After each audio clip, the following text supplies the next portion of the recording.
Welcome to this week's Let's Talk About It discussion, brought to you by the BNIC network and its closed private investment network, CPIN, where every 2 weeks we talk about a topic and how it affects the Black community economically. And let's start first and foremost with our disclosure, or I'm sorry, disclaimer. The information provided in this discussion is strictly for educational purposes only. Nothing presented should be construed as financial, legal, or investment advice. Members are strongly encouraged to consult with licensed financial advisors, attorneys, and tax professionals before making any significant financial decisions or investments. And although I do have decades of business experience, I am not licensed, nor am I registered with any regulatory authority. And with that, let's watch our introductory video on today's topic. Most real estate investors follow a very limited formula: buy a property, place one family, and collect one rent check. But turning that exact same property into an operating business generates vastly more revenue. Take this standard four-bedroom house. As a traditional rental, it serves exactly one household. Your revenue is strictly capped by what that single family pays. To double your income, you're forced to buy a completely separate second house, doubling your capital costs and debt. The alternative is to provide a specialized service inside the property, rather than just leasing empty space. This structure is called an operating company. Let's apply a co-living model to this exact same structure.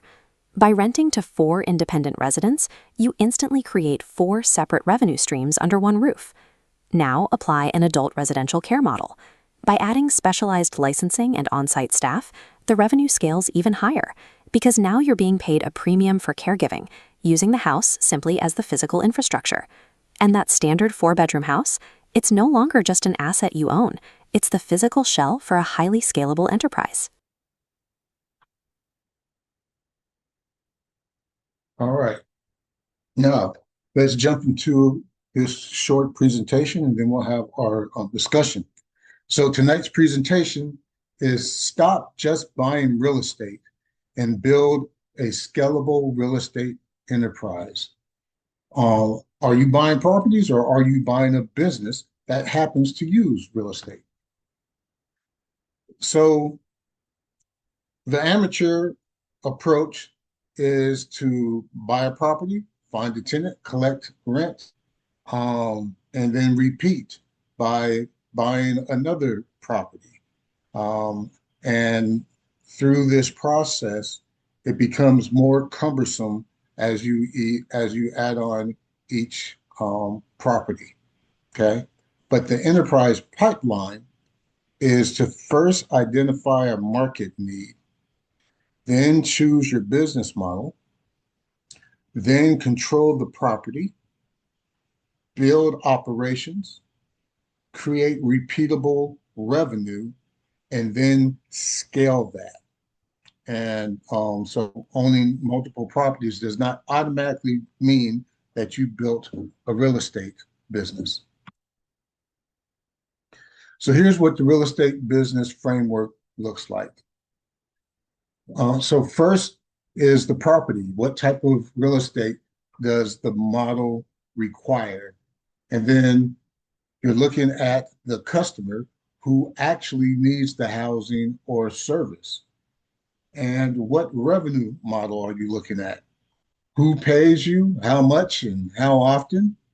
And then what operating system are you going to use? How will the property and business function consistently? And then there's capital. How will acquisitions, renovations, and operations be financed? So before asking what property should I buy, you should ask what business am I trying to build? So one physical asset can have multiple revenue engines. So there's engine A, the traditional rental, one household, one monthly rent payment. Then there's engine B, Section 8 slash affordable housing. This is where you have a qualified household and you have housing assistance supporting the rent. So you're not um, just getting market rent, but you're getting a guaranteed payment from the government, and it helps mitigate risk. Engine C is co-living or shared housing. This is where you have multiple residents, and so you have multiple revenue relationships. So you have higher revenue potential, but the management is higher. Um, and so you have to take that into consideration. And then engine D is adult residential care or veteran housing. This is where you're dealing with a licensed operator and a specialized population. And so the payer sources and services generally are higher because you're charging by the bed, but now you've got an operating company that's involved. So the property may be the same, but the customer, revenue model, regulatory requirements, and economics can be completely different. So we'll use the example of scaling the Section 8 and affordable housing model. And we'll use Detroit as the example. So this is where for around $60,000, you can acquire a property, you can renovate it, and then you can place a qualified Section 8 tenant in it.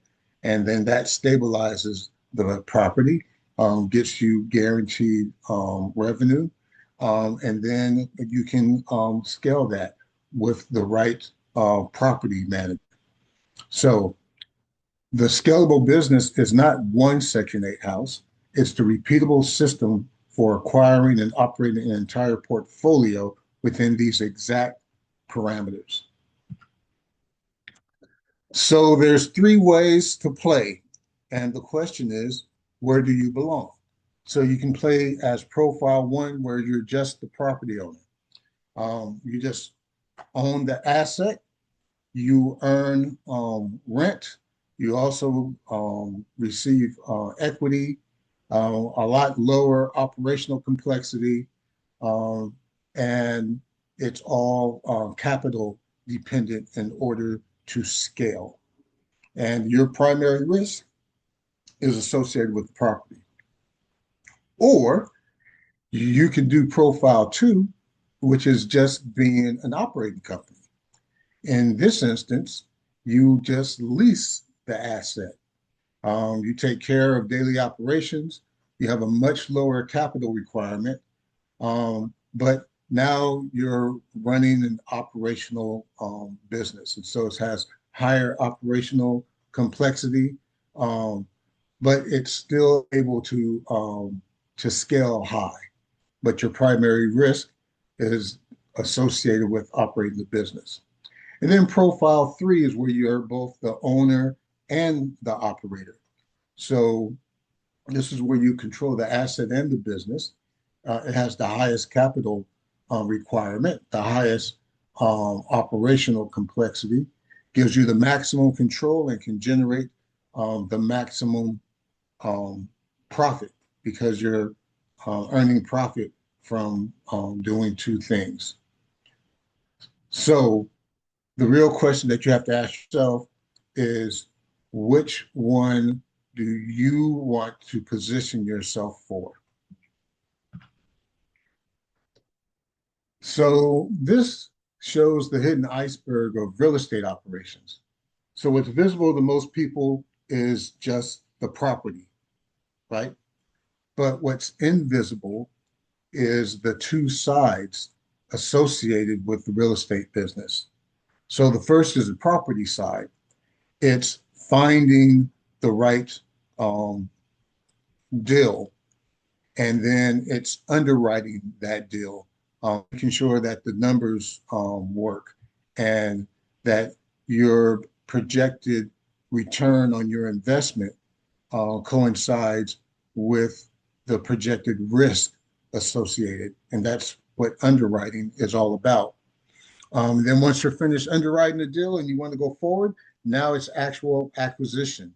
And that's a whole art in and of itself.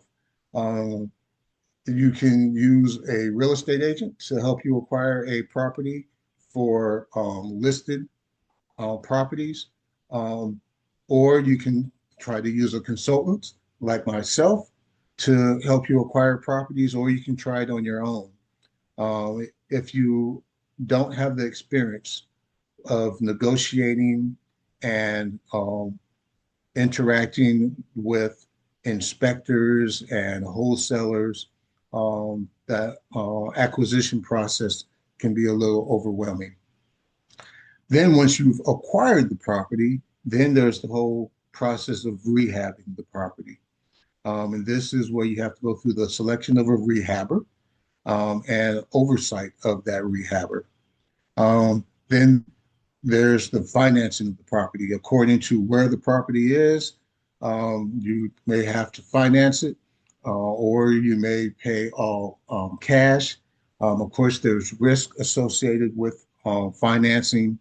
And even if you're financing the property and part of that financing covers the rehab, it usually does not cover all of the rehab costs up front.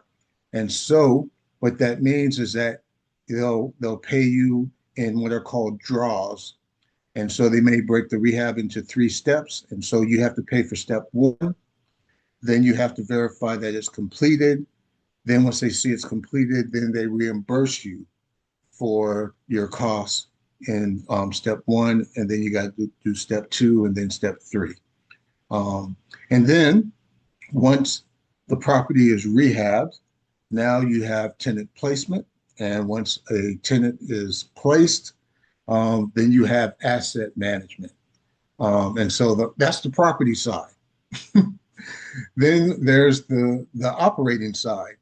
Again, whether you're renting to a person, whether you're renting to a housing authority because it's Section 8, or whether you're renting to multiple people because you're doing co-living, or you're renting to an entity that's operating, there's you still want to operate your business as a business. And so you want to create a business, at least an LLC, because you want to separate running your real estate business from your personal life and your personal liabilities and your personal assets. So at a minimum, you want to create an LLC. You need to be aware of licensing and compliance. Many jurisdictions, if you're doing a rental, require you to have a rental license. If you're dealing with adult living facilities and you're operating that company, there may be additional licenses that are required. Accounting, bookkeeping. Accounting and bookkeeping is pretty straightforward if you only have one property and if you only have one tenant. But if you're dealing with multiple tenants through co-living, or if you're actually running a business and you're renting the property on a per bed basis, accounting and bookkeeping becomes extremely important. Budgeting, you always want to make sure that you've got reserves set aside for unexpected repairs, unexpected vacancies. And if you're running a true operating business where you have employees and staff, then you've got to deal with payroll and vendors, and you've got to deal with contracts. And ultimately, you have to deal with tax reporting. So this is the side of real estate that no one really talks about, but you need to be fully aware of. So I always give the example of the McKay property in Detroit that I helped the client secure and turn into a Section 8 rental property. Helped her with the acquisition, negotiating the wholesale fee, overseeing the renovation, and then setting aside a budget and a reserve account and accounting for all of the closing and holding costs. And so she had an investment of a little bit under $53,000. That property currently rents for $925, generating around $7,500 a year in net operating income. And then we value that property based on a capitalization rate. And so based on a 7.5% cap rate, that property is worth around $100,000. And it's not that the property is worth that, but it's that the business is worth that. Um, and so, and that's how you have to look at this. You have to look at this from a business perspective. And it's operated through an LLC. And so this is an example of a stabilized Section 8 business. So the BNIC Network LLC helps its clients create um, real estate businesses. Specifically, we focus in the Detroit area. We help clients create Section 8 housing. We focus on sub $50,000 distressed properties. We do full underwriting via our real estate deal management system, which is a proprietary risk management system. And then we present vetted financials to investors. And upon them wanting to go forward with the deal, we assist them in acquiring and renovating the property. And then we work with our partner, Great Lakes Property Management, to find a tenant for the property.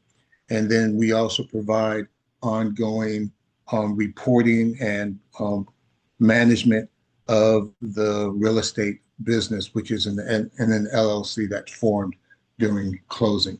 So we handle everything from beginning to end and everything in between. Then there's the infrastructure engine. This is the consulting company that I run, Help Keep My Money LLC.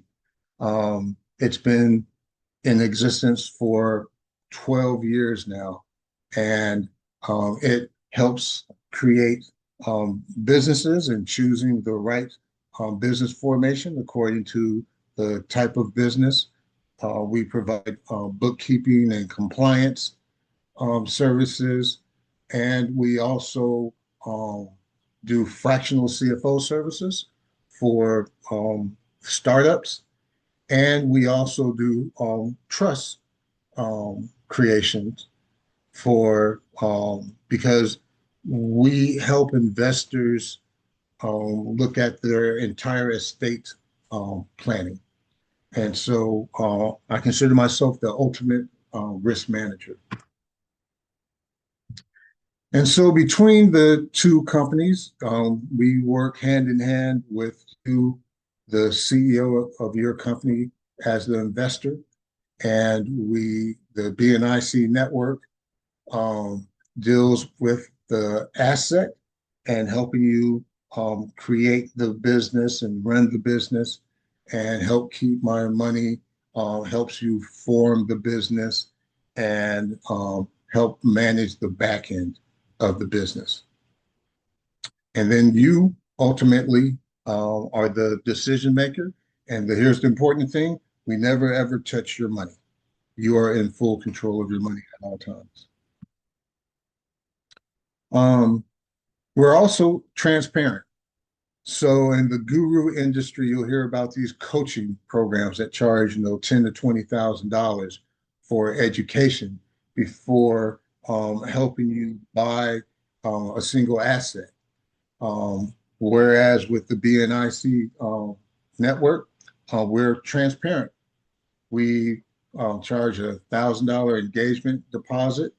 It's applied to the acquisition, and we charge 2% of the purchase price and 2% of the rehab budget, and we charge 1% of the gross rent for business management. And well, then we share on the profit on the back end.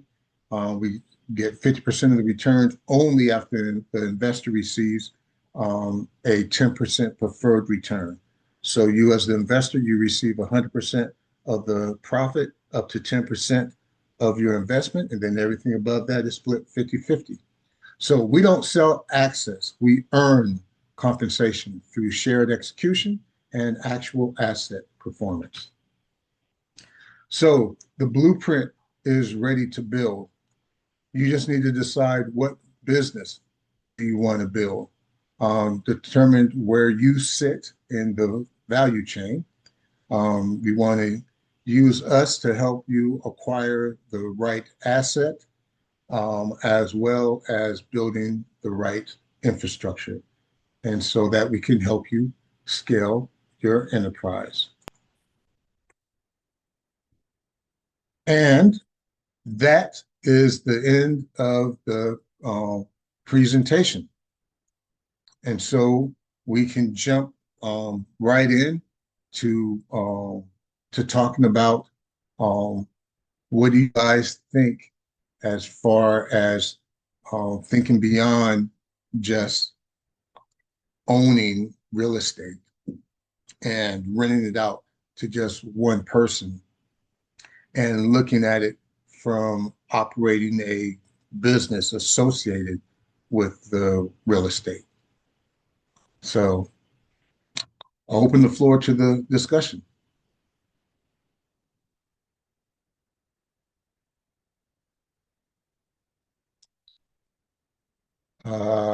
Well, okay, I'm gonna pick on somebody then. Um, Leroy, what do you think about um, the options of um, expanding real estate to truly be a business? I like it. As a matter of fact, I like it. I am at a point now where I don't want to deal with the headache of the day-to-day operations. So I like the idea that BNIC is right at the center of management and doing all of the details. And of course, from my end, from the end of the investor, is putting up some money to make that happen. You mentioned something about they you do all of this in the dual engine enterprise flywheel, and you said something about uh, not touching your money. Who Yeah. is not touching money? Yeah. So neither one of my companies touched the investor's money. Okay. So we manage the deal on behalf of the investor. The BNIC network becomes the investor's business manager. So we source the deals, we evaluate the deals, we help negotiate the acquisition, um, and but we never ever touch the investor's money.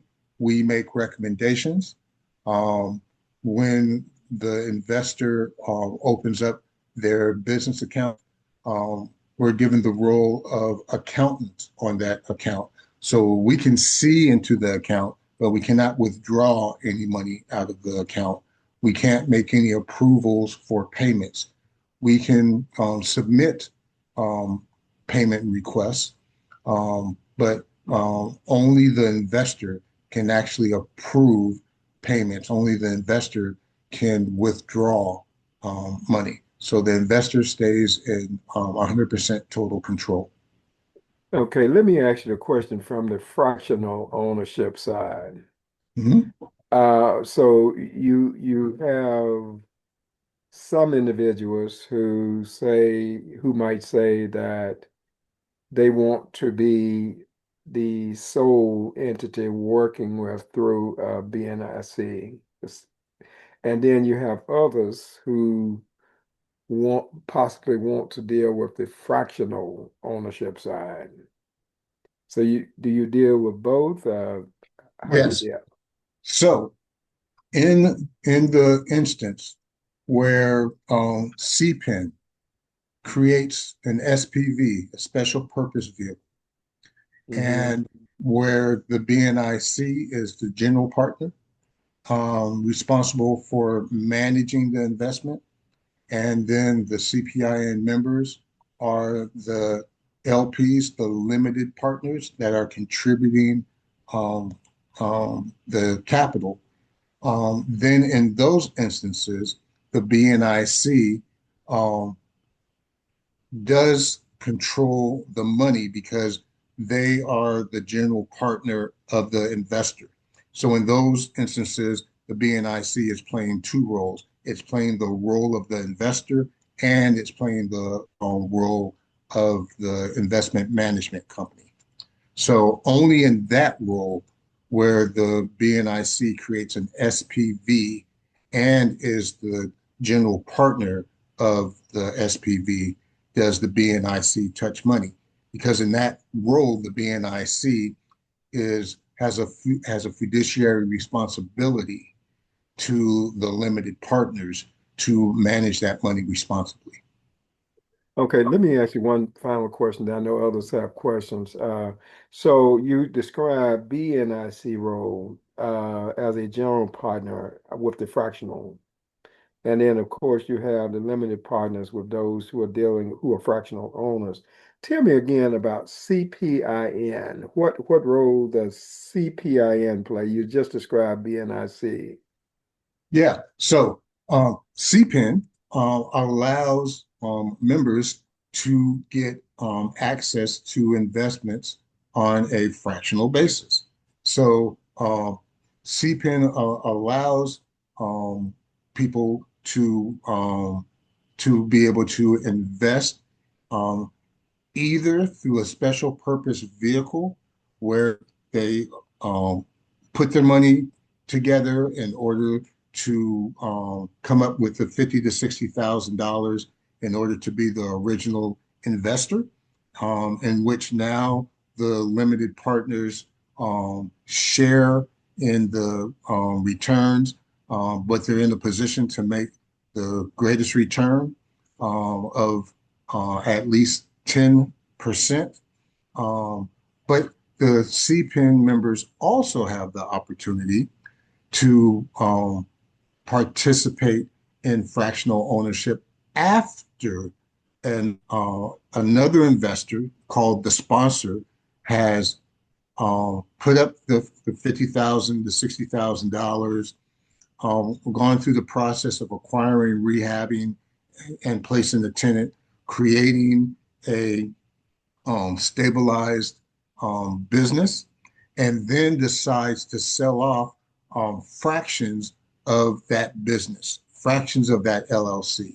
And now CPIN members can buy fractions of that business, and in that instance, they receive between a 7 to 9% annual return.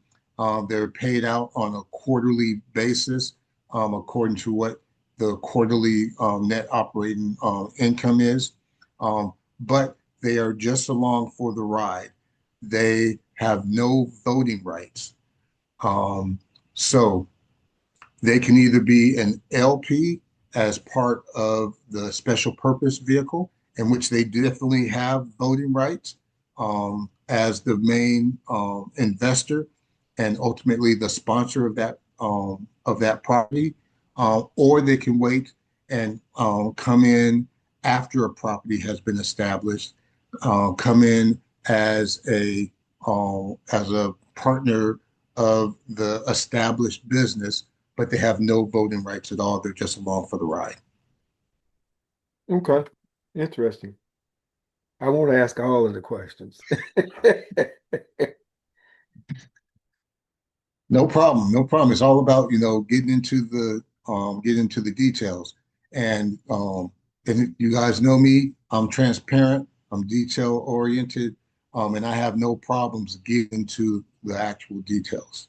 Let me Um, just say this before you go on to someone else. You got thinking from uh, last time meeting.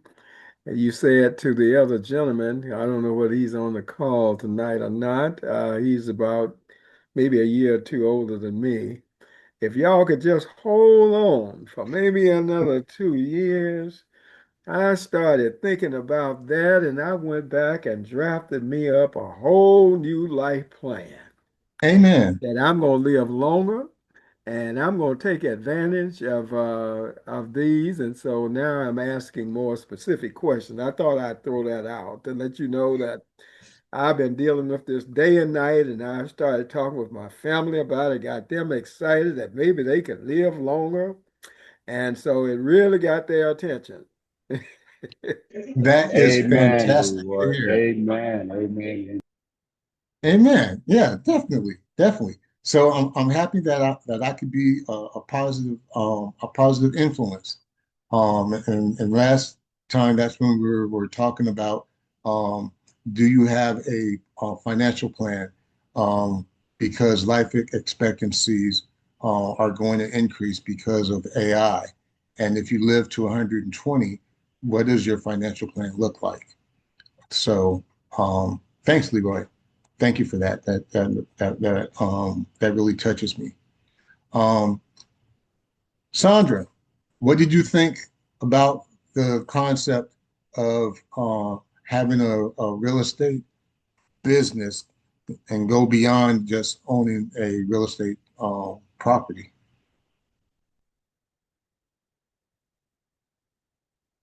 Yeah, it's a very interesting concept. It's another way of, you know, growing your wealth. And at the end of the day, it can be a lot less hands off. So for someone like me, that works really well because I have a business to run and I'd rather not be, all in the weeds on a property. If someone else can be able to be doing the strategy and all of that, and you're just coming in, and if you have to make decisions, fine. But so it's an interesting concept.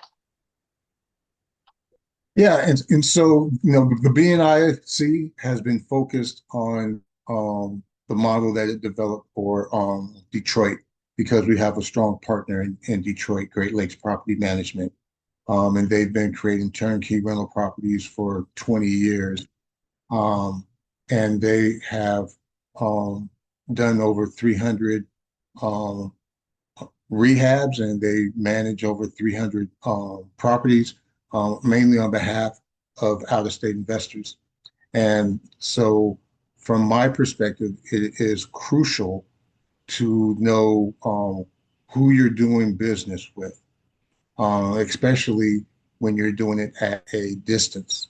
And so it took me 2 years to find the right partner in Detroit to partner with.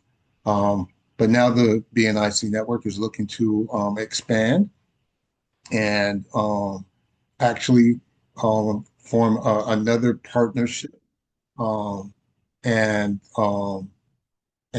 the person that I am speaking about just popped in, Lola Thompson. So our two companies are looking to join forces in providing services in the Baltimore area initially, but then are looking to expand into Detroit. And Lola, great timing because I'm about to put you on the spot and so that you can talk a little bit about what your company is going to be offering investors in the Baltimore area. Okay, cool. Thank you. And I was on before, but I dropped off when I got in the elevator. So I'm back on now. I'm back on now. Thank you for that, Michael. And I am super excited about my company, BGI Holdings, partnering up with Michael and BNIC, because what we're offering people is the ability to begin. When we think about real estate, we think about real estate like house per house, or just getting a house and renting out an individual house. But what we're offering people is program housing, so veterans housing, developmentally disabled, reentry, all those different things. But we're going to put the whole thing together for you. Michael is one of the most efficient people I know, right, when it comes to back office and just making sure things are on point, just making sure things are lined up properly. He leaves no T uncrossed and no I undotted. And so I knew that that was somebody that I wanted to really connect with. And he reached out to me first, in fact, but I was already thinking about it. So we're going to provide this what we call it program housing, for folks to be able to get into that business, because it's very lucrative. As a matter of fact, another business partner of ours, I think he might have just jumped on, Lacey McCollum. We were talking today about a program that literally pays $3,000 a month for one person, right? So if you have a property where you may, your mortgage, let's say, is only, I don't know, $1,000, $1,500 a month, you would be cash flowing most of that, because these are not people who need medical attention. These are people who are able to handle themselves. They're able to cook their own food. They just need some rehabilitative time, and they're able to do that in your home. And so you get a lease. And so with these programs, you're being paid directly. You're getting program money, so you don't have to worry about market rent, which can sometimes be up or down based on what the economy is doing. And so I think that I noticed all of us who went through the last big real estate downturn, and then through the pandemic, that market renters are great until they're not, right? So they're great until you can't, until they don't have the money to give you. I have a girlfriend who has a rental property right now here in Maryland, and the young lady who was renting from her is part of the DEI firing, right? And so she's a powerful businesswoman. She's a powerful woman in the government, but now she doesn't have a job. And so her market rent was fantastic until it wasn't. And so we're finding the properties for you. Michael is doing his powerful part, which is doing feasibility studies, making sure that everything is right when it comes to the numbers for what you would like to be able to earn, revenue you would like to create as a result of being a part of this. And so it's really a well put together program, and I'm excited about it. And we're going to be launching it and starting to work with folks on it in August. And so, I guess, Mike, you can share more information about that as we move along. Thank you very much, Lola. And so, and here's the important part is that, Lola's company is going to be leading investors through this entire process. And so it's the hand holding process that a lot of investors need. And I'm providing the back office support, but we're also going to be connecting you with the actual programs that are looking for this housing. And so, with Section 8, you get one family and you get, guaranteed rent money. With programmatic money, you rent it out by the bed or by the room. You get a much higher rate, and it's still money that funnels from the government, and it may be paid directly by the VA, or it may be paid by a nonprofit who gets its money from the government. And so, it's just another risk management tool, while still maximizing the rent from your property. So if you have a property that you can rent for $1,500 per month. You may be able to lease it to a program for $2,500 per month, and then you may not be involved in the program at all. You're just leasing directly to the program that's putting guaranteed money in your pocket. Or you may say, well, you know what? I want to get in on the operating side also. Now, a lot more involved, but there's more money to make there also.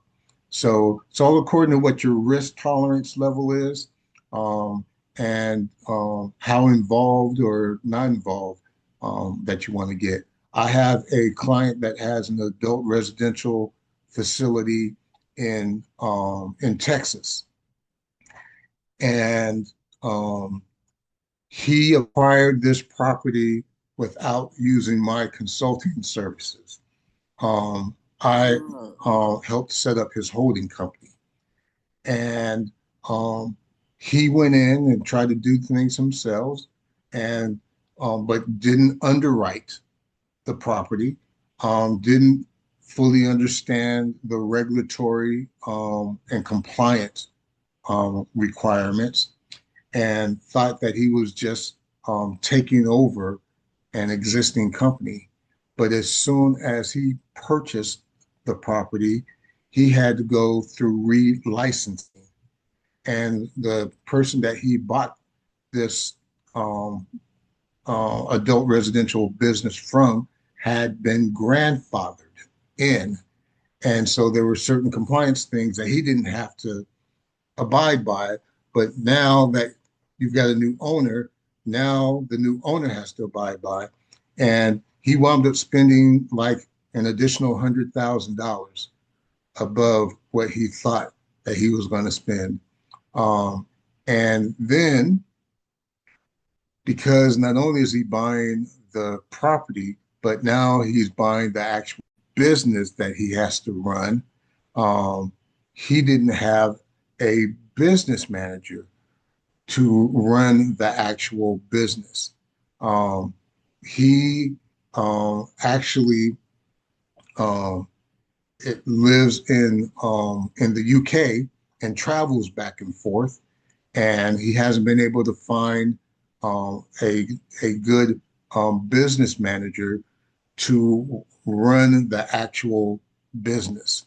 And so, and I told him, had he consulted with me, I would have done the due diligence and told him, hey, he's operating under a grandfather clause. Your operational costs are going to be higher. You're going to have to get relicensing. Then he would have paid less for the business. And I would have coached him on what's all going to be involved in running the actual business. Yes, Lola, got your hand up. Yeah, I wanted to say what you're saying is, I used to I've been training people for a long time in real estate investing, and we used to always tell folks, I don't say it that much anymore, but we used to always tell folks, when you're looking at what somebody else is doing, it's like trying to peek through a fence, right? You can't see everything. You peeking through a fence trying to see what somebody's doing. You only gonna see parts of it. You're gonna miss a whole lot of it. And most of what you miss is what you need to know. And so when we're looking at other people and we are determining, oh, I could do that. Oh, I could do that. I know so many people who say, oh, I could do that. Yeah, you can. But do you really understand what went into that person learning, establishing, setting up, and having success and whatever they did? And for me, I want to learn from people who can show me how not to get all twisted up and lose my money. I don't know how many of you on the line have lost money in real estate deals before. I know I have. And so I want to learn from someone who is going to do the due diligence, because I may not even be qualified to do the due diligence. My mother is a long time real estate professional, real estate agent, top 5% in the country. And people would say to her, oh, I know how to do this, or I could find a house, or they would try to tell her about the house or the financing. And she would say, hey, look, you're a professional GS 227 with the government, aren't you? Well, you know what? I bet you know how to do what you do really well. And I think you came to me because I know how to do what I do really well. And that's the bottom line. We need to be going to people who can teach us how to do it properly. And in my learning more and more about this process and about this whole thing, the people who get got are the people just like Michael was talking about. They're the ones who didn't do their homework, right? Who didn't vet this. And you can make a lot of money, but you can also lose a lot of money, a lot of Yes. time, a lot of sanity if you're not connected to folks who can really help you. So yeah, but like you said, Michael, you can start the program yourself, and that's awesome. You do get to keep more money. I don't know the age ranges of the people on this line, but to me, this is a great play for retirement because it can become extremely passive. Now, you have things that you're still responsible for, but we have mechanisms within this partnership that will not only property manage, but will program manage and will business manage. So you have someone really protecting all the different sides, all the walls that you need in order for you to have success. Because that's what we want to see. We want people to have success so they go and tell other people, right? So that those people can have success too. So you can do it alone on your own, like Michael said, and you will get the most money. But man, do you need the most if you're getting the most headache too? I just really don't think so. So I just really wanted to jump in and say you are so right about that.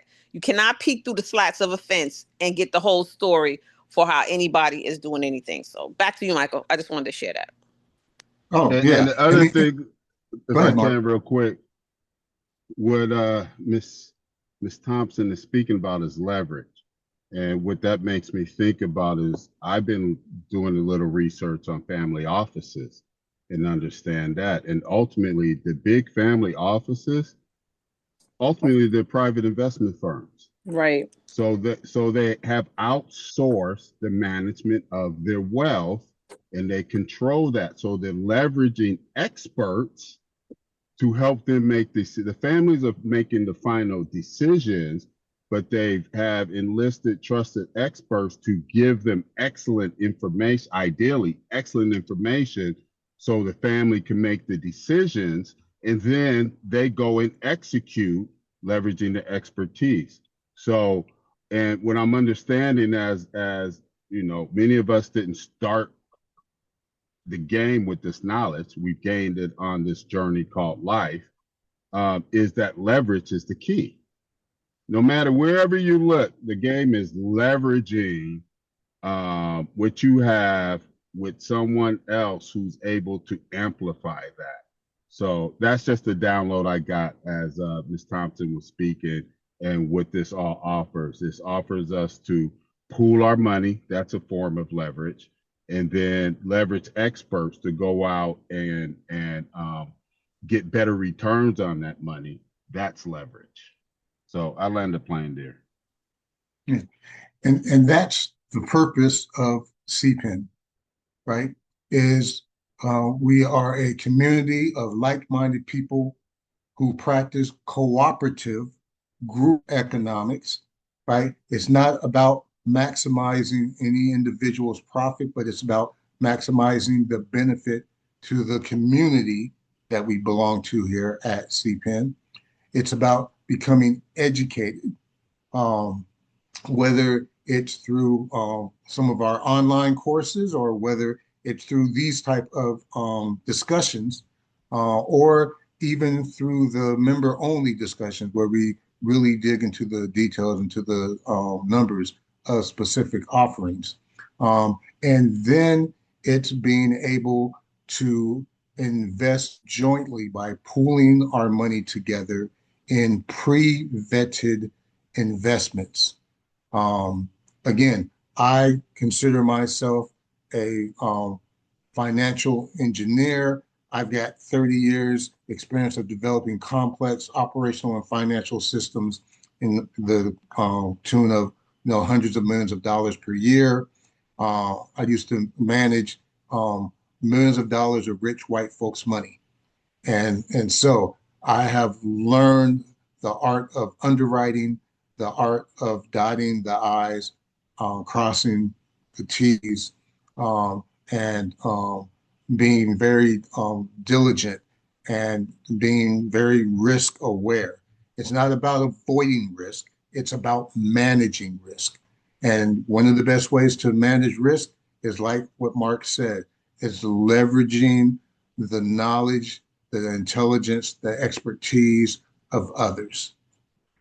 Um, and with that, Lacey, I know that you joined a little bit late, but I know you've got some experience in the shared living co-space.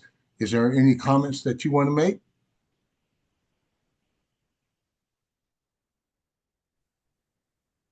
Just wanted to hop in and just say that, yes, I'm very excited about being a part of these opportunities.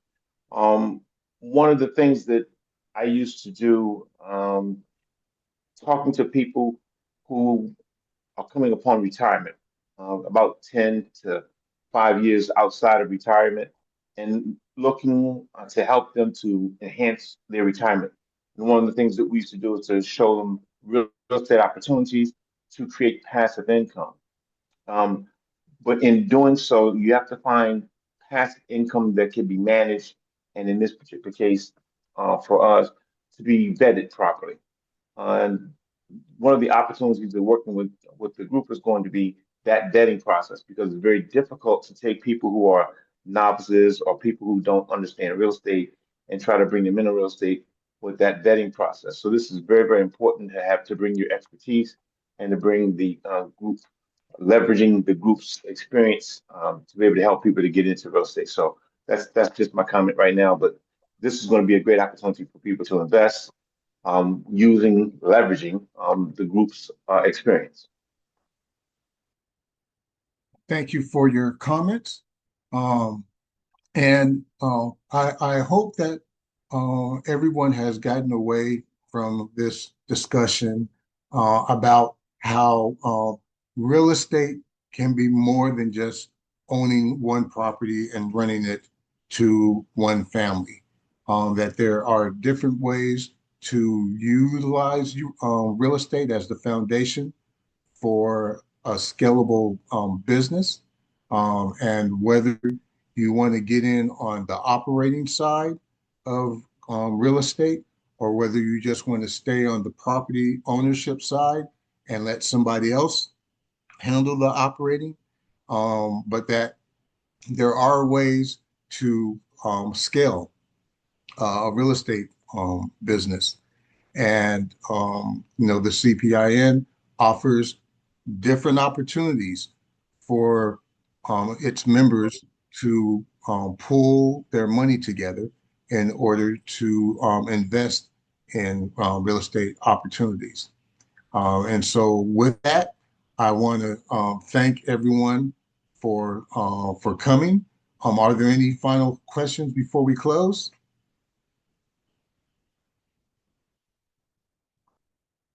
All right.